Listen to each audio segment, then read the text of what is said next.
This is a protest outside the CBFC office in Thiruvananthapuram. Filmmakers, actors, and technicians from the Malayalam film industry standing together, calling out what they see as growing censorship in Indian cinema. At the center is Janaki vs. State of Kerala, a film about a woman who survives assault. The CBFC halted its release, insisting the character's name be changed. Why? Because Janaki is another name for the Hindu goddess Sita, and according to the board, a survivor shouldn't carry a divine name. Ironically, Union Minister Suresh Gopi is part of the film's cast, but even that didn't help the movie's case.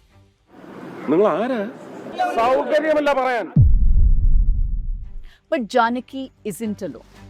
Punjab 95, starring Diljit Dosanjh, has been in limbo for over 2.5 years.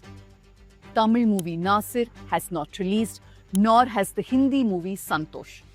The CBFC may call itself a certification board, but in reality, it plays the role of censor.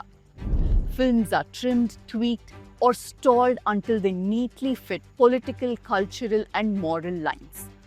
Stories about caste, religion, state violence, the uncomfortable truths, are being quietly delayed, sliced up, and buried altogether. In this episode, we look at how chilling the atmosphere has become, that other than censorship, there's also self-censorship. Let me explain.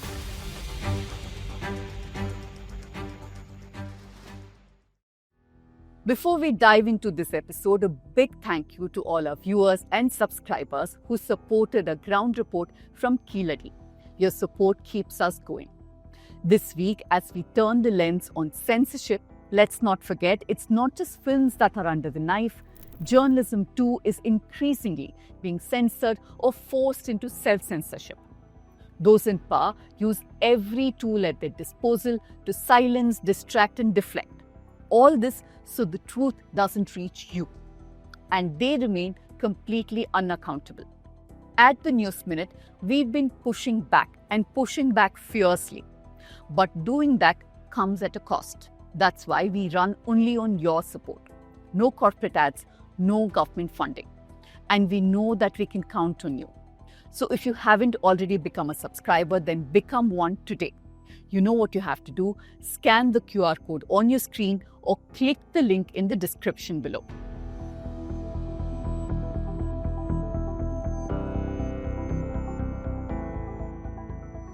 And as I keep reminding you, a new episode of Let Me Explain drops every Saturday, and don't forget to follow our WhatsApp channel. Now let's look at what's happening with this film now. Janaki vs. State of Kerala had already been cleared by CBFC's Kerala office. It was when it reached Mumbai that things started to change. Not only was the title flagged, but the filmmakers were told that if the name had to be changed, every dialogue that mentions it would also need to be changed. The film was scheduled to be released on June 20th. Now it's in limbo. Industry bodies like AMMA, FEFCA, and the Producers Association are calling this a blatant overreach of censorship pass. And they're not wrong. During the protest outside the CBFC office, FEFCA President B. Unnikrishnan put this bluntly. He said Suresh Gopi should learn from this experience, that his own government is using the CBFC to tighten its grip on cinema, poetry, and all forms of creative expression. And like I said, this isn't an isolated incident. Punjab 95, a film based on the life of Jaswant Singh Khalra, is also stuck. Khalra was a human rights activist who exposed mass disappearances during the militancy years in Punjab. The CBFC demanded 127 cuts to the film. One of the main issues was a scene where Khalra states that 25,000 unidentified bodies were cremated by the police. The board wanted the number reduced. Director Hani Trehan spoke to us on a South Central podcast, and listen to what he has to say. We have been told to cut the things, keep cutting the things from the film till you basically cut the history. And his martyrdom is one of the greatest martyrdom. And you'll ask me to change Jaswant Singh Khalala's name from the film. They don't have any answer why they want me to change the name of Jaswant Singh Khalala. CBFC is an independent body. So their decision of protecting the artist's expression, art, freedom of expression, and the speech should not get color coordinated with the sitting government. Even award-winning films aren't spared. Take Santosh. Directed by Sandhya Suri, it's about a woman police officer confronting casteism and sexism in the force.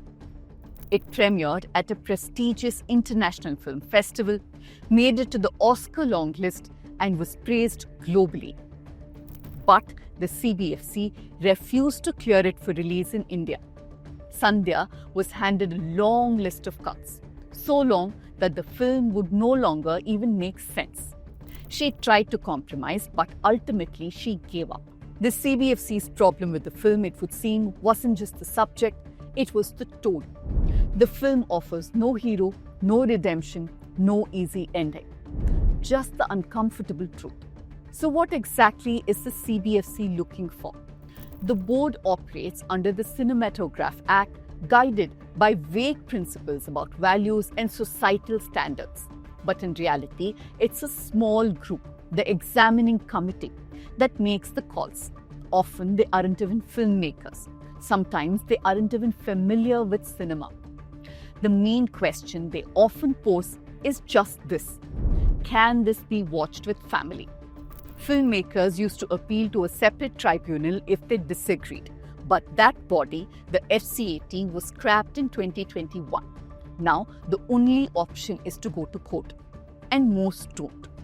So the question is no longer just what can be said in Indian cinema, it's also who gets to say it. And the truth, it seems, is the first casualty.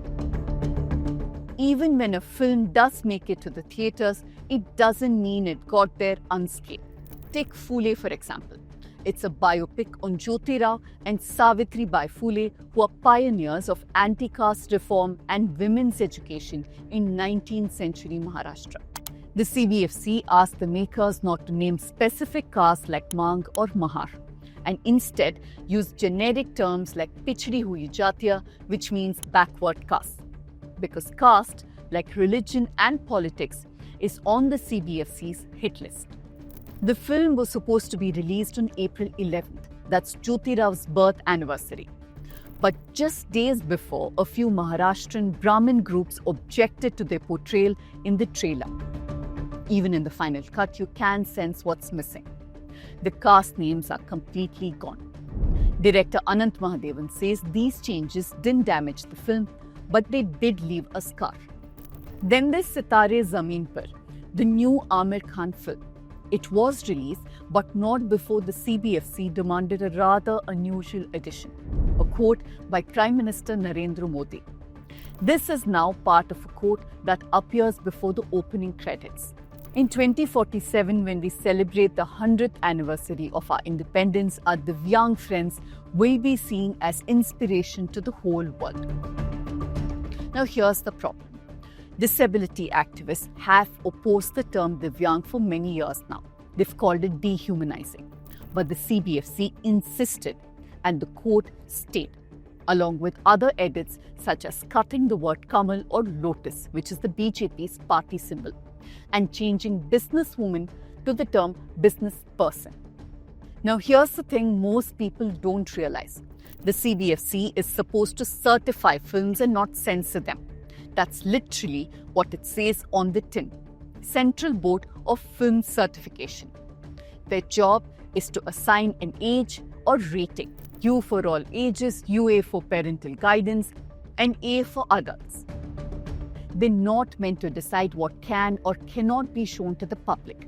But in practice, the CBFC acts like a censorship board. Instead of saying this film is suitable for adults, they say cut the scene if you want your film clear. Instead of trusting audiences to decide for themselves, they edit, mute, blur, and even sometimes rewrite the entire story. They force filmmakers to water down facts, avoid sensitive subjects, and guess what might offend whom.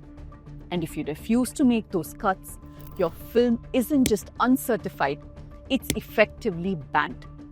No certificate means no release in theatres, on TV, sometimes even on streaming platforms.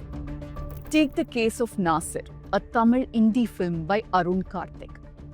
A quietly political film about a Muslim salesman in Coimbatore. Nasir premiered at the International Film Festival Rotterdam and won Best Asian Feature. In 2022, Sony Liv announced it would stream the film, but just before the release, Nasir disappeared.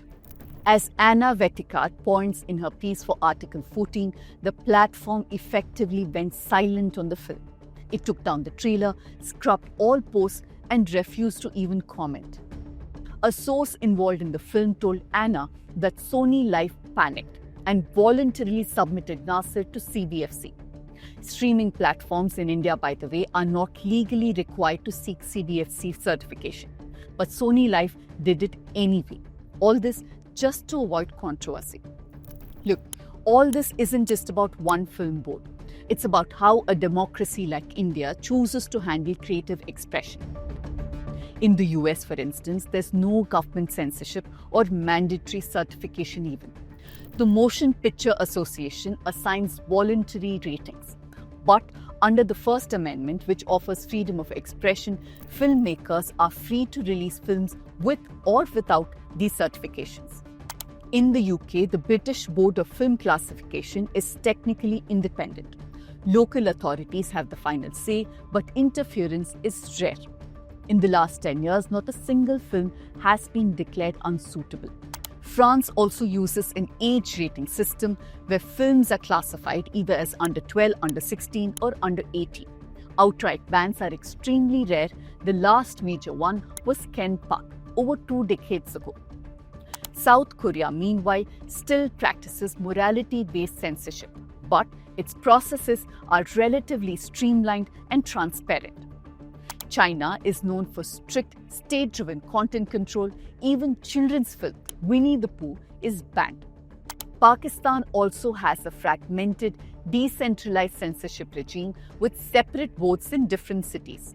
Films are regularly banned for blasphemy, nudity, or political blasphemy.